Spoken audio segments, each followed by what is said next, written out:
Parking boy na nagtangkang magnakaw sa isang foreign national, arestado naman ng mga pulis sa Makati City.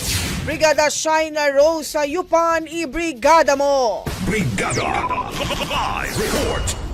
Nahuli ng mga operatiba ng Makati City Police ang isang 24 anyos na parking boy na kinilalang si alias Carlo matapos ang tangka nitong pagnanakaw sa isang foreign national sa Barangay Poblacion, Makati City. Nakatanggap ng report mula sa Barangay Information Network ang mga pulis sa kahina-hinalang itim na motorsiklo na paikot-ikot sa Burgos Street.